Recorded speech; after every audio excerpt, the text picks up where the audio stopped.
If there were no consequences or limitations, what would you have? What would you want? Because a lot of times we stop asking ourselves that question of what we want. You're listening to Honey and Hustle, a video podcast that inspires the dreamers, creators, and hustlers to make a business from their passions. I'm Angela Hollowell, and I'm a visual storyteller based in Durham, North Carolina. I sit down with creative entrepreneurs, nonprofit founders, and small business owners as they share their stories, the lessons they've learned throughout their careers, and how they've worked to make a positive impact. Hello, everyone. Today I am joined by Elise Archer. She is a fellow Durhamite who has slightly betrayed us by moving to Cary, but we won't talk about that right now. She is an incredible speaker, consultant, and one of the main things that she talks with people about is selling and her ethos and philosophy on selling and how you can incorporate a better sales method that feels natural to you and that really can take your business to the level that you want. As you all know, we've had people that have talked about selling on this show, and I'm not shy about bringing people back who specialize in that because it is a weak point of a lot of people, and it's very important to make sales in a business, no matter what your business is, from nonprofits to small business owners. So Elise, thank you so much for being here today and being willing to share your expertise and wisdom. Oh, thank you so much for having me, Angela. Yeah. And for the record, Durham, as I was sharing in the pre-chat, Durham is my heart. I miss Durham. We're 15 minutes away, but it is very different between Cary and Durham, which if your listeners are local, they will know that. So, so cool to connect and so glad to be here today. Absolutely, absolutely. So let's dive right in. Again, on your She Sells podcast and a lot of the speaking and engagements that you do, you talk about how people can overcome their aversion to sales and create a sales process that really is streamlined and works for them. For a lot of people who are creators or entrepreneurs, I think making the transition from I'm doing something that I love and something that I'm good at to I'm doing something that I love and I'm good at for money can be difficult. And so really charging what you're worth, making sustainable pricing model and creating an effective and efficient and repeatable sales workflow can be really one of the biggest hurdles that stops people from keeping going after a year, right? Sure. So can you talk to me a little bit about how you work with people, whether through coaching or speaking or one-on-one consulting, about how they can really transition from, hey, I'm doing something and I brought this product or service to market, to, hey, I'm doing this for a profit and I'm doing it really well. Oh my gosh, for sure. And there's so many like layers of answers to that question too, Angela. So I'll be more than happy to share, just whatever shows up that I think could be helpful. And I was actually thinking about this morning. I've never like talked about it this way before. So you're kind of getting it fresh off of my mind of what I've been thinking about this morning. But I think the problem with sales and most people's kind of perception of sales and feelings about it and why they might feel like I love everything that I do except the sales part is it puts you out of your power. Like if you approach it the way that most people think they have to, which is like, I've got to like follow up 20 times with this person and like try to get them to buy from me. And, I feel, I remember for me when I was earlier on in my journey, I'd be so nervous every time I got on a sales call and it would feel like I was having to be performative and prove myself. There's just so many elements of that don't feel good. And frankly, that's a lot of what's taught too, in terms of how you sell, right? And it's not going to create a great result for you. It's not going to create a great feeling for your client. And so there's a lot of different ways to approach the whole sales process. I think it really starts with your mindset first. But I think the other thing to really keep in mind is, because I know your audience it's entrepreneurs, right? It's creatives, it's people who have like amazing gifts and talents and skills and are bringing those into the world. I don't know about you, but for me, I am so much more creative when I feel super supported. I am so much more like excited and lit up about my work if I'm not focused on money than if I am, right? And so this is like I've gotten to that point in my consciousness and in my journey where like that's not really a thing anymore, but it's taken quite a while of really, it comes down to self-worth, like having enough self-worth to say, I deserve to be supported. I deserve to be paid well, to be able to focus on what I want to focus on, which is creating. Because whether you're an artist, whether you're a designer, whether you're a coach, a consultant, like we're all creating something, right? And scarcity mindset does not lend to creativity. Lack does not lend to creativity. Your best work is going to come out when you feel supported, when you're abundant, when you like have your needs met, and you're just able to give from that place of, I love this and I want to share this with the world. So I think it's a mindset shift that a lot of entrepreneurs get to make specifically around selling their own products and services.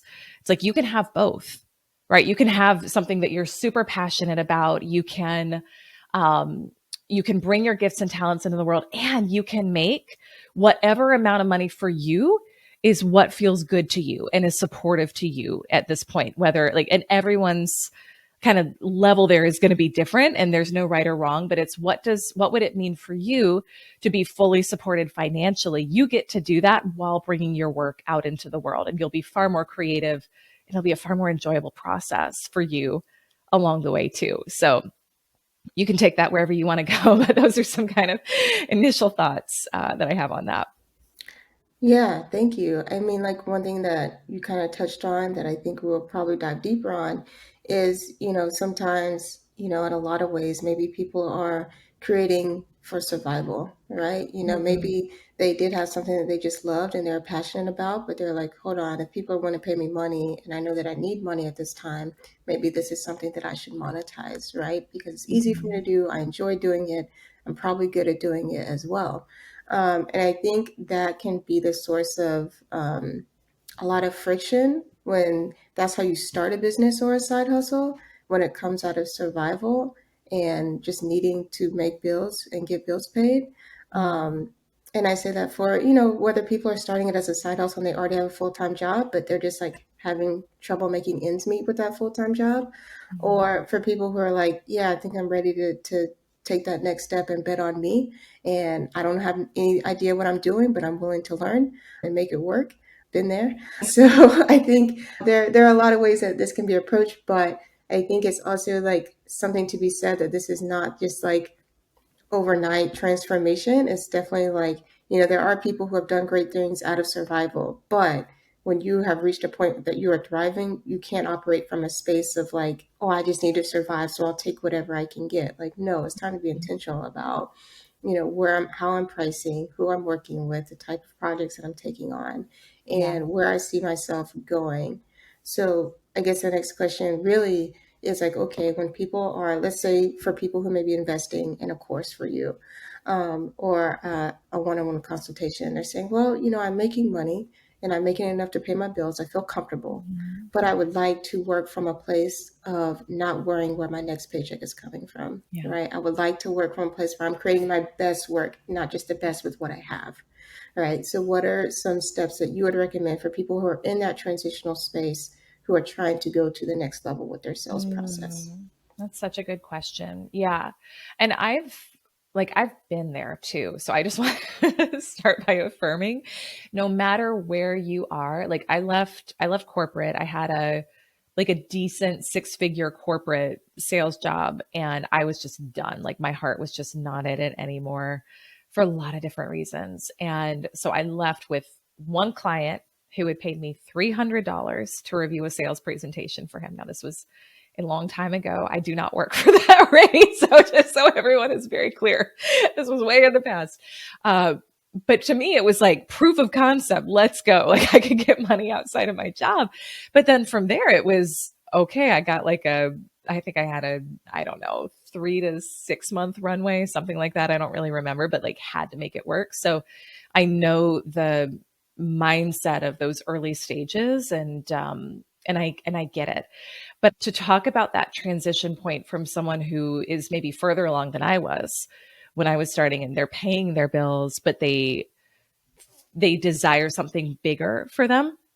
It's really about expanding your thinking.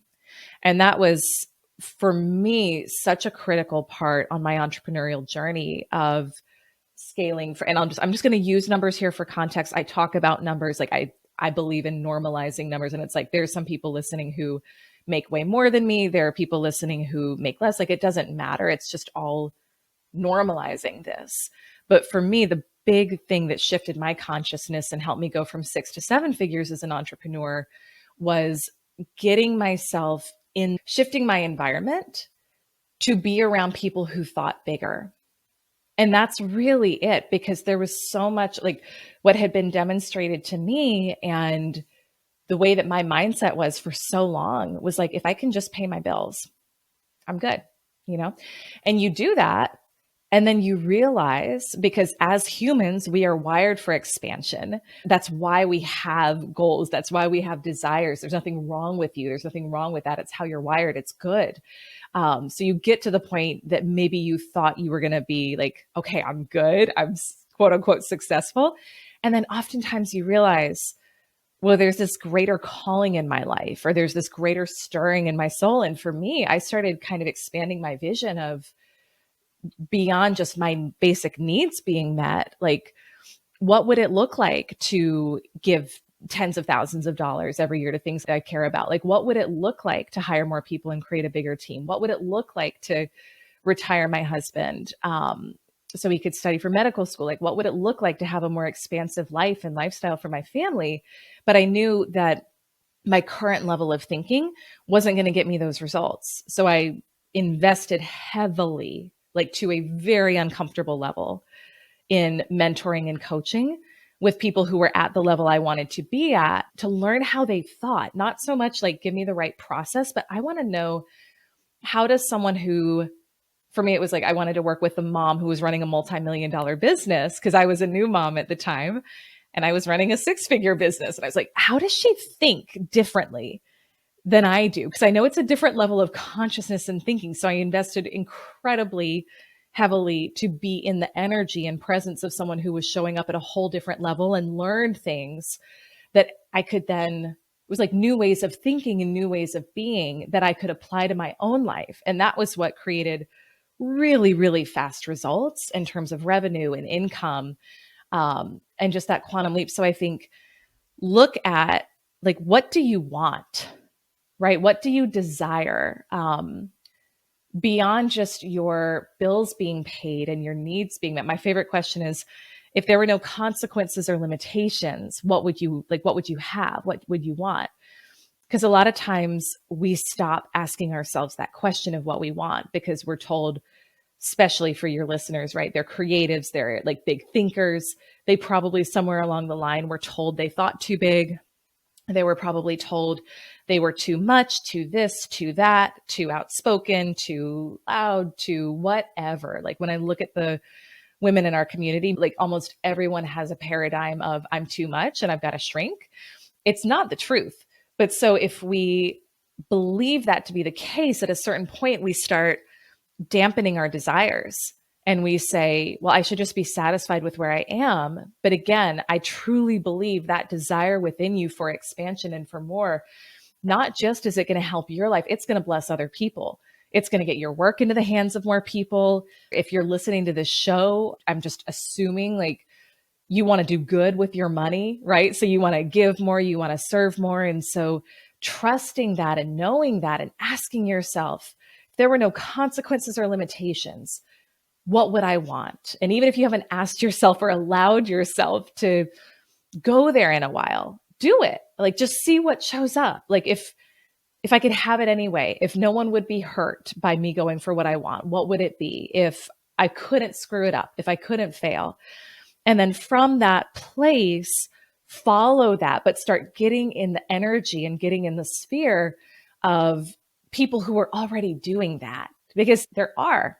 Like, there's plenty of people who are already doing that. I don't care if it's a financial amount. I don't care if it's an impact level, a certain level of success that you're looking for. Start studying them, whether it's you get coaching and mentorship, or you like listen to their podcast, or you do whatever you need to do to get in their energy to start thinking differently and thinking more expansively for yourself.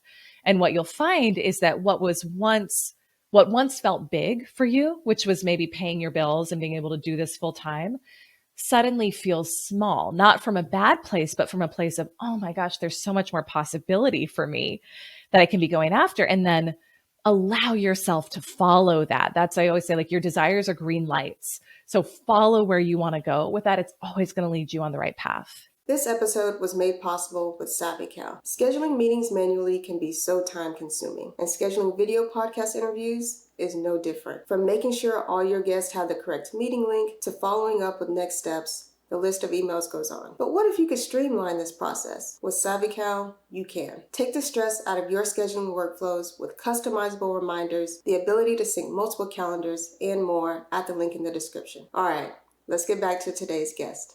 You probably brought up the most important question anybody has ever asked on this show, and it's something that when I got to a point of like, okay, I paid my bills, I've gotten to a point where I can pay my bills as a full-time entrepreneur and creator, like now it's about what do I want?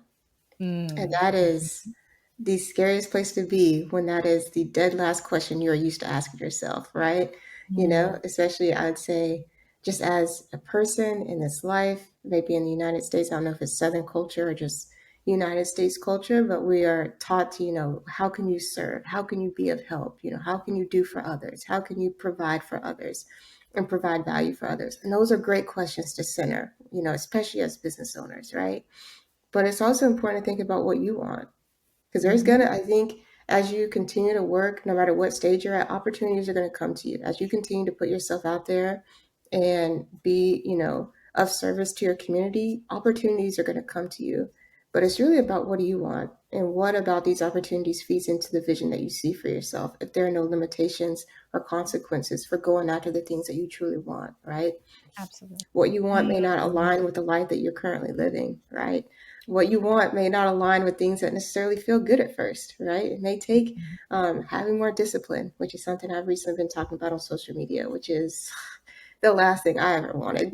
I think, when I first started, I was like, I want freedom. I want to do what I want.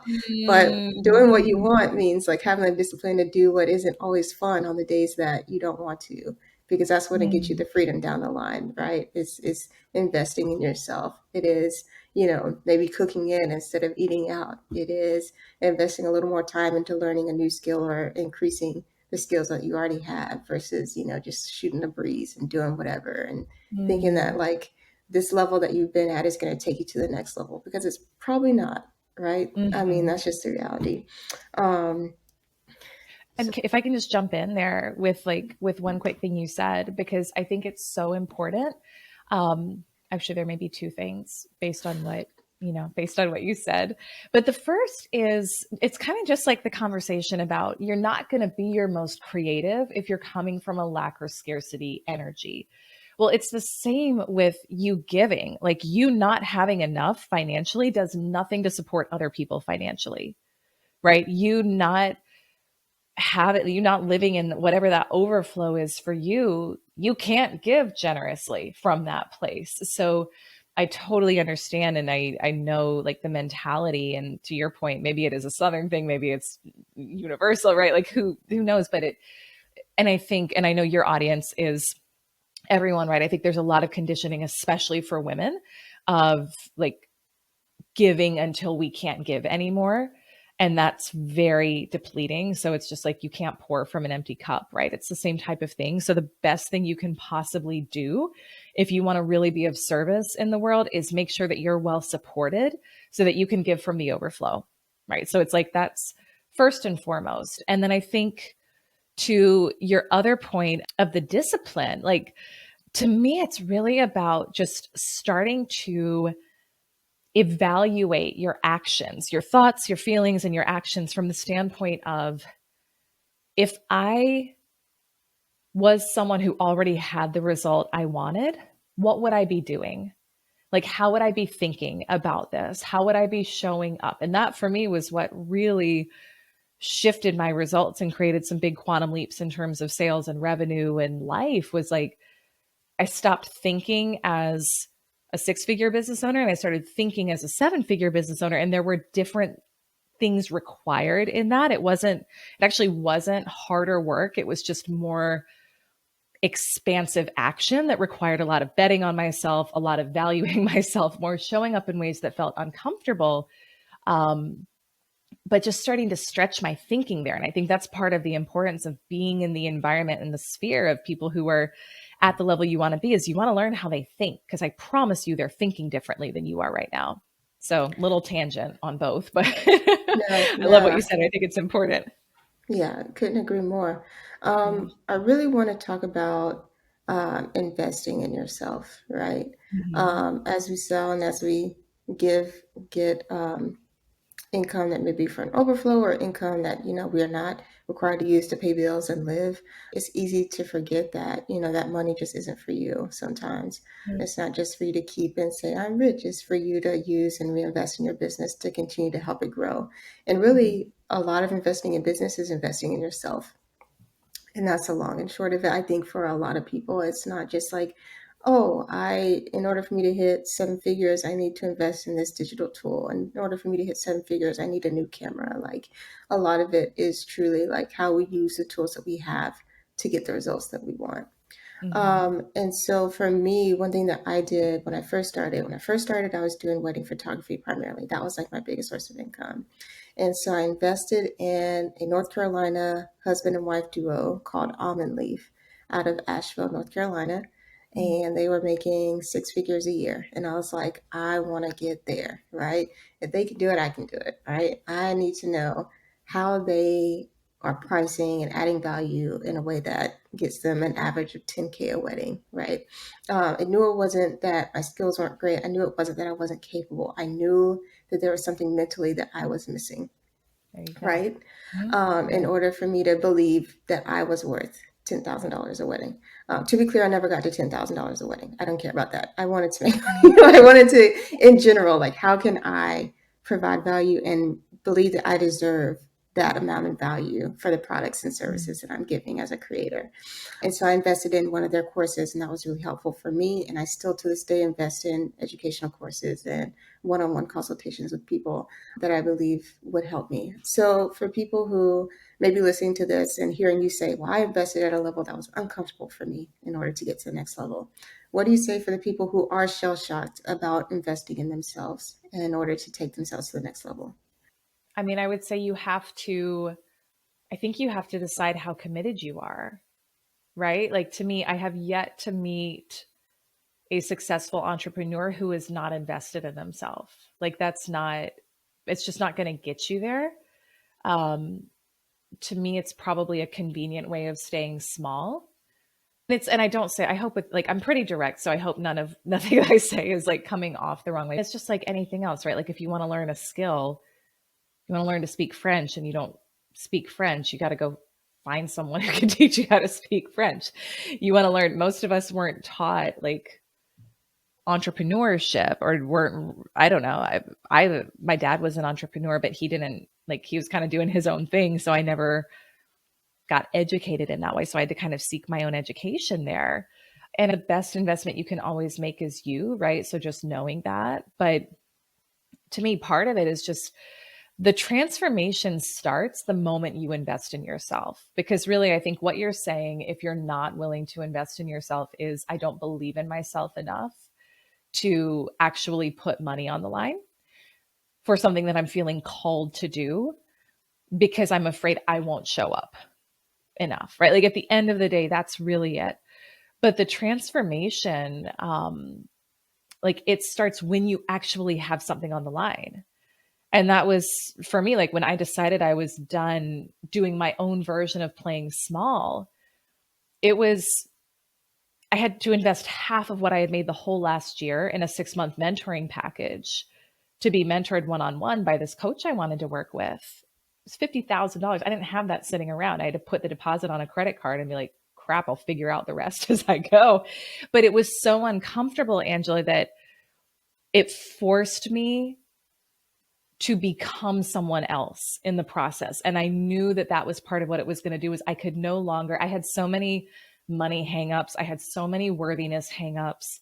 I had so many self-belief hangups. And it was like, I know that those cannot coexist in this space of me also not just like hopefully making money because I'm up leveling my thinking, but even just being able to pay for this, right? So I had to face every part of me that I hadn't wanted to face that had money demons or had worthiness demons or had limiting beliefs, and systematically like debunk them, face them and debunk them. Um, and that was the transformation. Like that was what really transformed me, was saying I'm worth it to put money on the line here, to work with who I want to work with, to like, I love what you did where you said like they're doing what I want to do, so I want to learn how they think. That to me is the key of investing in yourself, is you want to learn how to shift your thought process. But when you put that money on the line and it's coming, it may feel very stretchy, it may feel scary. Certainly does for me every time I invest in myself, because I keep doing so at a high level. But there's still kind of this knowing of like, this is the next step. This is who I'm meant to work with. This is what I'm meant to invest in. And when you do that and you put that money on the line, you shift your self concept and your self belief to see yourself as someone who is now worthy of that result. And so a lot of the transformation just happens in that process. So it's kind of like, how long do you want to stay where you are versus how long are you like, how ready are you to really step into experiencing life at this next level? So that's what I would say to that. Yeah, and I think that's the key. I think there is going back to social media, because so much of life seemingly happens on social media. Not really, but that's maybe how we perceive it at times. Mm. Is, this concept that if you're not making six figures, you're doing it wrong. If you're not doing Mm. XYZ, you're doing it wrong. And sometimes we allow social media standards to dictate what we perceive to be success, right? And so I think sometimes, when we get to a place where we maybe decide, oh, that's never going to be me, right? Or, I'm never going to hit that, and that's okay. Right? I think we need to start evaluating why we feel like we're not worthy of certain life goals and our measures of success, right? Yeah. And I think, a lot of it goes back to, if you are not willing to, and it's not just about the money. The money is part of it when it comes to investing in yourself. There are other things you can do to invest in yourself, to be sure. But when it comes to strictly talking about business and growing your business to a place that's comfortable for you, a lot of Mm-hmm. it really does come down to, okay, 100,000 may not be 100% the goal, but living comfortably is. And living comfortably for you does mean six figures. So we need to evaluate how we're going to get there and define success for you, and what you're willing to do to get there. Because I think that's also something that can be hard, especially, like I said, if you're coming from a place of like, well, I haven't had to necessarily think about that. If you're coming from a place where you've had a 9 to 5 and you just showed up, you're going to get the salary no matter how hard you work, no matter how many days off you took, whatever, at the end of the year, you were going to get that salary, right? Mm. You've never really, and your growth in a lot of ways, it really wasn't up to you. It was up to whoever was promoting you or whoever was in charge of your salary, and what the salary, increase rate was for that year. You're kind of bound to that. But now it's up to you to decide what that is and how hard you're willing to work to have whatever percent growth that you want, right? I think something that I often say to myself is, I feel like I deserve every dollar that I'm willing to get up and work for. And Mm. so for a lot of people, they may feel like, well, I'm doing what I can right now, but a lot of it is, I'm doing what I can, but I could be doing it better and more efficiently and at a higher level. Mm-hmm. So I guess my last question for you now is, for people who maybe have invested and maybe they're saying, well, or they're thinking about investing in themselves, and they're saying, well, the thing that I'm thinking about investing in maybe doesn't directly tie in to what I'm doing, or where I'm at. I think a lot of investing is being critical of like what you're investing in, right? I can invest in a course from Arlen Hamilton, but I know I don't want to be a venture capitalist. That's not going to help me a whole lot, right? She's a Mm-hmm. millionaire. I'm glad she's a millionaire, Yeah. but I don't want to be a millionaire in that way. That's not the Mm-hmm. trajectory for me. So for people who are evaluating how to invest in themselves, how to know what's worth it or not for them, quote unquote, what are some of the things that were on your checklist when you were like, okay, I know I don't have 50 grand sitting around, but I know this is worth it for me? What are some things that made that Yeah. checklist of knowing it was worth it for you? I'm going to give a really frustrating answer.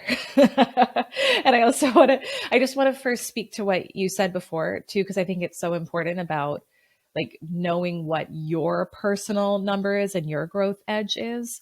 So it's so easy to listen to someone talk and say, well, like she's at 10K months, so I should want 10K months, or she's doing $1 million business, so I should want that. Like, forget that. I think this is one of the biggest mistakes we make with money and financial goals too, is we base it on what somebody else is doing. To your point about social media, we think if I do that, then I'll feel happy or successful. That's not actually how it works. So if you set money or business or revenue goals from a place that's not grounded in what do you really want? Like, what do you truly want for your life? What is your goal? Forget what, because you're the only one who has to live your life. So from that place, and this is something I often do with clients when they're first starting out, is like, what is the purpose of the money? Because you can say, I had a woman in one of my group programs, I don't know, this was a few months ago, and she was like thinking she needed, I don't know, $30,000 months or something to live the life she wanted. I was like, cool, like, let's take a look at it. Cause I'm never about, you need to think smaller or bigger. It's just, what is the purpose of the money? And when we looked at it, and she actually wanted like a lot of lifestyle freedom, she wanted to travel, but the places she was wanting to travel and live in, the dollar exchange was way different. So she could get a lot of lifestyle for way less. And we looked at it and it was like, actually, she didn't need that right now for what she wanted. And when she kind of realized, oh, okay, this is actually my goal, she felt more settled. She felt more grounded. And from that place, when we're aligned with the amount of money we want to make, and it actually serves that purpose in our lives, it's a lot easier to get there. You're not, again, it's like you're in your power with it. So I think that's the first part, just to recognize, is like, what's important to you? What's your goal? Not what do you see somebody doing on social that you think is going to make you happy? Because I promise it's not, if it's not coming from within your soul. But how I knew about investing, again, this is the frustrating, possibly frustrating answer. Like if someone is listening and they're like, I need a checklist, or I'm very analytical. I just knew, like, it was a desire. There was something in me that said, yes, this is time. Usually it won't make logical sense. So this is the thing to know. Like if you try to analyze it 6 ways to Sunday and you're like, well, how am I going to pay for this immediately if you're needing to use a credit card? Or, comparing 5 people versus another. Again, I always tune into like what feels expansive to me. And if I was speaking specifically about coaching and mentoring, I'll look at, do I like that person's results and do I like their energy? Like, to your point, there's a lot of people out there who are millionaires, who have $1 million businesses, and maybe they could teach you how to do it, but is it in alignment with you? Do you like how they live? Do you like their energy? Does something in you feel expansive when you hear them speak? If so, that's a latent potential in you that you're seeing mirrored back to you in that person that has the opportunity to develop potentially in the energy of that person. And so I would just say, follow it. Like that's how I've always done things. It's been instinct. It's been, this feels expansive, even if it feels stretchy and scary. And it, to this day, has not gone wrong. It's when I've overanalyzed things and made myself wrong, or been like, oh, you should be thinking smaller or more differently. That's when stuff doesn't go right. So I've learned to really trust, where am I feeling called in all aspects of life? And I find that the right path, mentor, coach, program develops from there. So again, not like a 5-step checklist kind of answer, but to me, that is my truth. So that's what I can share.